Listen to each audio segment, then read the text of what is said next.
পরবর্তী সময় আমরা গিয়ে দেখলাম আনন্দমার্গ, নকশাল এবং কংগ্রেস এক জায়গায় চলে আসলো। সবারই প্রধান আক্রমণের কেন্দ্রস্থল হচ্ছে ত্রিপুরা রাজ্য ছাত্র ফেডারেশন, TSF, পপুলারলি SF। এবং তার প্রতিফলন গিয়ে দেখলাম মহারাজা বীরবিক্রম কলেজের ছাত্র সংসদের নির্বাচনের মধ্যে। নির্বাচনের ফলাফল নিয়ে আমি কথা বলতে যাচ্ছি না, কিন্তু এই যে মতাদর্শের লড়াইটা, ছাত্র আন্দোলন, ছাত্র সংগঠন মতাদর্শের লড়াইকে বাদ দিয়ে, শ্রেণী দৃষ্টিভঙ্গি লড়াইকে বাদ দিয়ে শুধু বিচ্ছিন্নভাবে ছাত্র জীবনের দৈনন্দিন সমস্যাকে ভিত্তি করে সংগঠন সংগত করে এগিয়ে যাওয়া সম্ভব, এই ধারণাটা কিন্তু ঠিক না, এটা ভুল ধারণা। এই ধারণা নিয়ে আমি যে 65-66 কথা বললাম, তার আগে আগরতলায় হঠাৎ করে ছাত্রৈক্য সংস্থা কিন্তু তৈরি হয়েছিল, বেশি দূর কিন্তু নিয়ে যেতে পারেনি। আমি রেফারেন্স হিসেবে উল্লেখ করলাম, কিন্তু তাদের ভূমিকা তৎকালীন পরিস্থিতিতে এটাকে নিশ্চয়ই খাটো করা যাবে না, ইতিহাসের সঙ্গে তার একটা সম্পর্ক আছে, কিন্তু বেশি দূর তো যেতে পারেনি।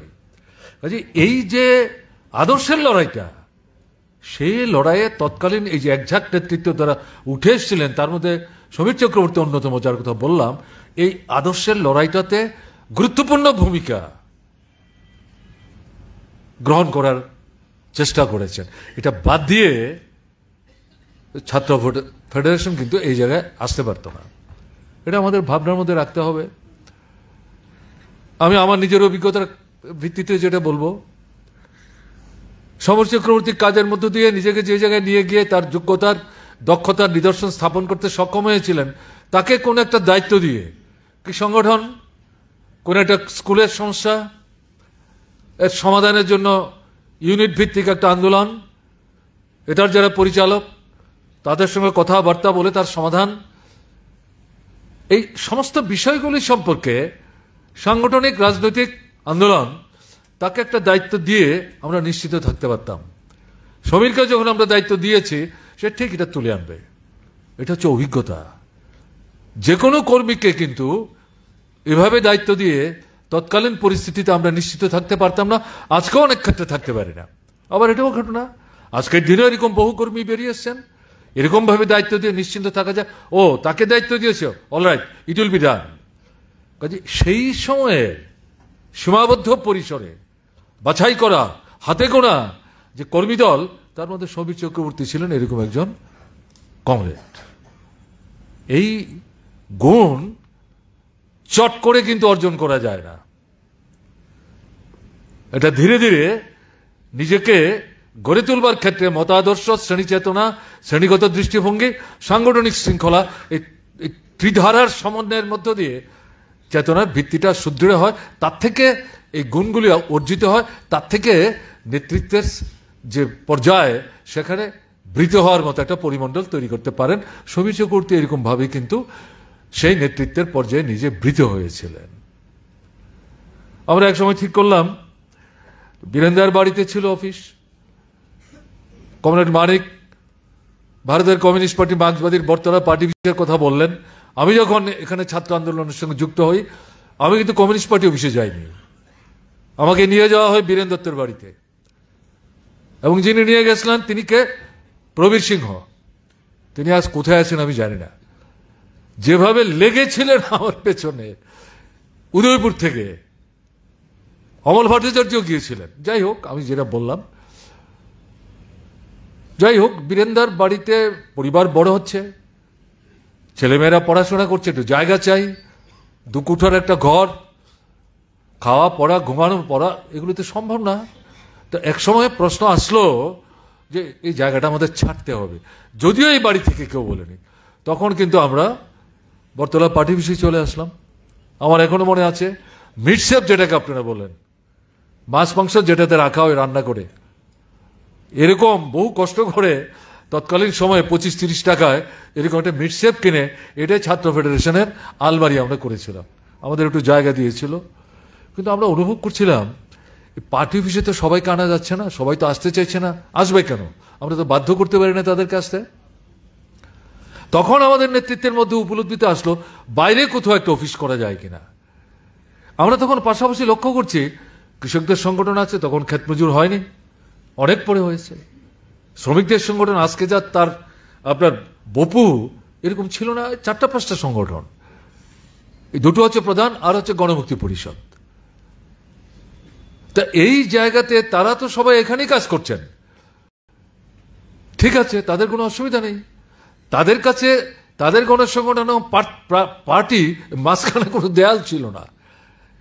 পার্টি কিন্তু আমরা যে ছাত্র সংগঠন করছিলাম তারা ছাত্র এবং পার্টির মধ্যে দেয়াল তৈরি করতে চেষ্টা করেননি, কিন্তু আমাদের উপলব্ধির মধ্যে এসেছিল এখানে উদয় অফিসটা রাখলে পরে ব্যাপক অংশকে আনতে একটু অসুবিধা হবে, এটা আলাদা করে অফিস করা দরকার।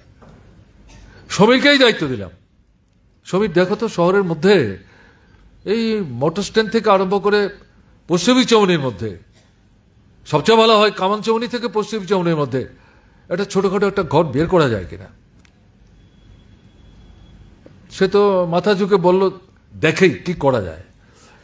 এই দায়িত্ব দিয়ে এটা কিন্তু একটা স্কুলের ইউনিটের আন্দোলন পরিচালনা করে না, যে কোনো জায়গায় তো একটা বাড়ি বের করা যাবে না, ভাড়া ব্যবস্থা করতে হবে। দেখা গেল 6-7 দিনের মাথায় সমীর এসে বলল একটা তো জায়গা পেয়েছি। কোথায়? নিয়ে চললো লক্ষ্মীনারায়ণ জুয়েলারি, যেটা কমরেড পবিত্র উল্লেখ করলেন। ওনার সোনার দোকান, তেতলা বাড়ি নিয়ে গেলেন। এই ভদ্রলোক ছিলেন সমীরই, ওনাকে সঙ্গে নিয়ে আমাকে নিয়ে উপরে উঠলেন। দেখলাম আমরা উপরে দুটো প্রকোষ্ঠ, এটা পিজিয়ন হোলের মতো মনে হয়েছে আমার, অর্থাৎ কবুতরের মানে খোপের মতো। কিন্তু ওখানে গিয়ে যখন দাঁড়ালাম আমি দেখলাম যে দুটো রুম ছোট হতে পারে, কিন্তু তার সামনে একটু বিস্তীর্ণ জায়গা আছে, ইচ্ছা করলে 50-60 জন বসে মিটিং করা যায়। ওখানে দাঁড়ালে গোটা শহরটাকে ডাইনে বায়ে সামনে পেছনে দেখা যায়। ভেরি ভেরি অ্যাট্রাকটিভ মনে হয়েছে। তাই আমি সমীরকে বললাম ঠিক আছে, এখন ভাড়া কত? আমার যদি মানে খেয়াল থাকে 20 কি 25 টাকা এরকম একটা ব্যাপার ছিল। বাড়ির মালিক তিনি বলে আপনাদের যা খুশি দেবেন। আমি সমীরকে পরবর্তী সময় জিজ্ঞেস করলাম যে কি করে ওনাকে তুমি রাজি করালে? বলে আমরা তো প্রতিবেশী। সমীরের বাড়িতে যখন যাবেন দেখবেন বাদিকে একটা জলাশয় আছে, পাশ দিয়ে এখন ভালো রাস্তা, তখন এত ভালো রাস্তা ছিল না। এই রাস্তাটা দিয়ে শেষ দিকের কর্নাতে এই ভদ্রলোকের বাড়ি, তার ছেলে আছে। কাজেই এলাকাতেও যে জনগণের সঙ্গে সম্পর্ক রক্ষা করার মধ্যে দিয়ে যে একটা প্রভাব প্রতিপত্তি তৈরি করতে পেরেছিল, ওই সময়ে ছাত্র ফেডারেশনের মতো সংগঠন, চাল নাই চুলু নাই, তাকে তার তেতলার দুটা প্রকোষ্ঠ ছেড়ে দিচ্ছে ভাড়া আদৌ পাবে কিনা, এটা কিন্তু সহজ ছিল না। ওই যে বললাম সমীরকে দায়িত্ব দিয়ে আমরা নিশ্চিন্ত থাকতে পারতাম, সেই দায়িত্ব সে প্রতিপালন করেছে। বছরের পর বছর আমরা থাকলাম, বছরের পর বছর, এবং প্র্যাকটিক্যালি বলা যায় ওটাই ছিল শেষ পর্যন্ত ত্রিপুরার ছাত্র আন্দোলনের একটা দীর্ঘ সময় ব্যাপী কেন্দ্র, সেন্টার। এটা জানা হয়ে গেছিল। তো আমি এটা বললাম। এখন সমীর রাজনৈতিক কর্মকাণ্ডের বাইরে আলাদা করে নিজেকে নিয়ে ভেবেছেন আমার অন্তত মনে হয়নি। একটাই শুধু ব্যতিক্রমী ঘটনা, আমরা কলেজেও পড়ি, চিলড্রেন্স পার্কের সামনে তপন কর, তিনি ত্রিপুরার লোক, মাঝখানে একটা ভালো সময় কলকাতায় চলে গেছিলেন। ওখানে গিয়ে প্রভাবিত হন বামপন্থী আন্দোলনের দ্বারা, বিশেষ করে মার্ক্সবাদী কমিউনিস্ট পার্টি। তাতে প্রভাবিত হয়ে তিনি ত্রিপুরা এসছেন, এসে এখানে ডিআইএফ করার কাজে নিজেকে যুক্ত করেন। তার বাড়ি কাটচৌরির পাশে। তো এই জায়গাটাতে যুব আন্দোলন আস্তে আস্তে বিকশিত হচ্ছে। তো চিলড্রেন্স পার্কের সামনে যে পুকুরটা আছে তার সামনে একটা অবস্থান হবে। আমরা তখন ছাত্র, কলেজ থেকে আমরা এসে অবস্থানে অংশগ্রহণ করব। আস্তে আস্তে হঠাৎ করে সমীর ছিল, আমি ছিলাম, আর দিগ্বিজয় ভট্টাচার্যের ছোট ভাই ছিলেন, তিনি কমার্স নিয়ে পড়তেন এমবিবি কলেজে, তিনি আমাদের সিনিয়র ছিলেন 1 বছরের। আমরা কথা বলতে গিয়ে দেখছি তিনজনেই ইউনাইটেড ব্যাংক অফ ইন্ডিয়া, তাদের ওখানে চাকরির জন্য একটা পরীক্ষা হবে, তার ফর্ম মেনে তিনজনে আমরা যার যার মতো করে ফর্ম ফিল আপ করেছিলাম। কেউই কিন্তু আমরা জানতাম না। সমীর জানতো না আমি করেছি, আমি জানতাম না সমীর করেছে, সমীর এবং আমি জানতাম না দিগ্বিজয়দার যে ছোট ভাই তিনি করেছেন। তো হঠাৎ করে আস্তে আস্তে আমার খেয়ালও ছিল না, সমীর হঠাৎ করে বলল আজকে তো একটা পরীক্ষা আছে, আপনারা যান, আমি এখানে তুলসীবতী স্কুলে পরীক্ষাটা দিয়ে আসবো। কিসের পরীক্ষা? তখন গিয়ে বলল যে ইউনাইটেড ব্যাংক একটা চাকরির একটা পরীক্ষা। তখন তো খেয়াল হলো, আমি বললাম ঠিক, আমিও তো করেছি। দিগ্বিজয়ের ভাই বলছে আমিও তো করেছি। আরে তাহলে ভালোই তো, চলুন না আমরা তিনজনকে পরীক্ষাটা দেই। তো আমরা ওখানে ঢোকার আগে তিনজন মিলে সেখানে গিয়ে পরীক্ষা দিলাম। সম্ভবত এটাই সমীরের জীবনে প্রথম এবং শেষ ইন্টারভিউ। আমি জানি না পরীক্ষা দেওয়ার পর ব্যাংকের কাছ থেকে তার কাছে কি কাগজপত্র এসছে না আসছে, আমার তো একটা অন্য অভিজ্ঞতা, আমি সেখানে যাচ্ছি না। আর কোথাও কোনো সময় কোনো ইন্টারভিউ, কোনো চাকরির জন্য কোথাও কোনো ফর্ম ফিল আপ করেছেন আমার অন্তত জানা নেই। তো এই জায়গাটাতে একটা জায়গায় চলে এসেছিলেন, এটা সহজ কথা না। আমি কথাগুলো বললাম যে আমাদের যে নবীন প্রজন্ম নানা দুদুল্যমানতে আমরা ভুগছি। দুদুল্যমান তো মধ্যবিত্ত অংশের চরিত্র বৈশিষ্ট্য, ঘড়ির পেন্ডুলামের মতো ডানে যাবে বাইরে যাবে, একটা জায়গায় তো স্থির থাকবে না। তা এটাকে জয় করতে হবে, জয় করার ভিত্তি হচ্ছে মতাদর্শ, শ্রেণী চেতনা। তো কমরেড সমীর চক্রবর্তী সেই জায়গায় নিজেকে নিয়ে আসতে পেরেছিলেন। এই যে অবিভক্ত সদরে যে ছাত্র সংগঠন তৈরি করার ক্ষেত্রে অন্যদের সাথে সারা ত্রিপুরাও সে গেছে, এই জায়গাটাতে সবচেয়ে বেশি সময় দিয়েছিল। পরবর্তী সময়ে যখন সে সদর পার্টির সেক্রেটারি হয়, আপনারা দেখেছেন 10 থেকে 12 বছর একটানা এই পার্টির সেক্রেটারির দায়িত্ব পালন করেছেন। তার পক্ষে কিন্তু ওই যে ক্ষেত্র তৈরি করেছে ছাত্রদের মধ্যে কাজ করতে গিয়ে, এটা পার্টি সংগঠনকে সংগত করার ক্ষেত্রে দারুণভাবে তাকে কিন্তু সাহায্য করেছে, তো অস্বীকার করা যাবে না। এবং তিনি তার নিজের যোগ্যতাতেই ত্রিপুরা ছাত্র ফেডারেশনের সভাপতি হয়েছেন, কেন্দ্রীয় কমিটির সহসভাপতি হয়েছেন, অব্যাহতি নিয়েছেন, পার্টির রাজ্য কমিটিতে গেছেন, সর্বক্ষণের কর্মী হয়েছেন। অসুস্থতার কারণে শেষের দিকটা কাজ করতে পারছিলেন না, কিন্তু এটা তার কাছে পীড়াদায়ক ছিল, বুঝতে অসুবিধা হচ্ছিল না।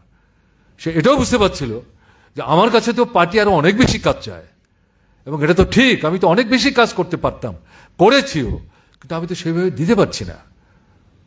এটা অন্তর্দাহন তার মধ্যে ছিল, প্রকাশ করতে পারতেন না। তো একটা সময় রাজ্য কমিটি থেকে অব্যাহতি নিলেন। এটা আমার জানা ছিল না।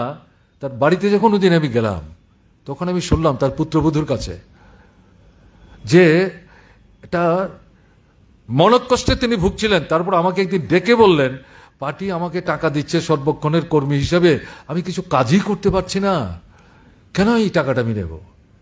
সে কিন্তু কোনোদিন পার্টির কাছেও হোল্ডার হিসেবে ওয়েজ চেয়েছে, ঘটনা তা না। তার বাড়ির আর্থিক অবস্থা এরকম ছিল না যে এই ওয়েজটা না নিলে পরে যে অনাহারে অর্ধারে দিন কাটাবে, এরকম ছিল না। তো যাই হোক, ওই জায়গায় পুত্রবধূকে দিয়ে চিঠি লিখিয়ে, সে লিখতে পারছে না তখন, কলম চালানো কঠিন, যে না এই টাকাটা আমি আর নেব না, পার্টির এখন অর্থনৈতিক দিক থেকে নানা সমস্যা চলছে, আক্রান্ত হচ্ছে পার্টি, কমরেডরা আক্রান্ত হচ্ছে, বাড়িঘর ছাড়া, এরকম একটা জায়গায় দাঁড়িয়ে আমি কিছু কাজ করতে পারছি না, আমার জন্য এই টাকা পার্টি খরচ করবে, কি করে আমি এই টাকা নেব? এই সামনের মাস থেকে এই টাকাটা তোমরা আমাকে দিও না। ভাবতে পারেন? তার বাড়িতে ওই দিন না গেলে, তার পুত্রবধূ যদি না বলতো, কমরেড সবিতা সেখানে বসা ছিলেন, আমিও কিন্তু এটা জানতে পারতাম না। চিঠি পাঠিয়েছে হয়তো, কিন্তু পার্টি নেতৃত্ব আমাদের গুজরে সেরে এনেছেন কিনা আমি জানি না, আমি অন্তত জানি না। First I came to know. তাহলে এই যে জিনিসগুলো আমি বললাম, ছোট্ট ছোট্ট ছোট্ট ছোট্ট বিষয়গুলো সবগুলো একসাথে করলেই তো একটা পূর্ণাঙ্গ চেহারা আমরা পাবো নাকি? কাজেই এখন তার জীবন থেকে এই যে সদ্গুণগুলো, এগুলো তো আমাদের আহরণ করতে হবে। তা প্রধান যেটা হচ্ছে আদর্শের ভিত্তিতে রাজনৈতিক চেতনায় সঞ্জীবিত হয়ে সুশৃঙ্খল পদ্ধতিতে সংগঠন এবং আন্দোলন গড়ে তোলা, এটা তো তার কাছ থেকে আমাদের শিখতে হবে। বড় শিক্ষা তার কাছ থেকে আমাদের নিতে হবে। পার্টির ভেতরে বাইরে ঐক্য রক্ষা করার প্রশ্নে, বিশেষ করে যখন বাইরে থেকে শত্রুরা আক্রমণ করবার চেষ্টা করে, ভেতরেও যারা দুর্দুল্যমানতায় ভুগে, তারা বাইরের আক্রমণের মুখে তাদের সংগুপ্ত যে ভাবনা চিন্তা এগুলোর মানে প্রকাশ ঘটিয়ে পার্টির ভেতরে একটা অস্বস্তিকর পরিবেশ, অস্বাস্থ্যকর পরিবেশ তৈরি করার চেষ্টা করে। এরকম চেষ্টা হয়ে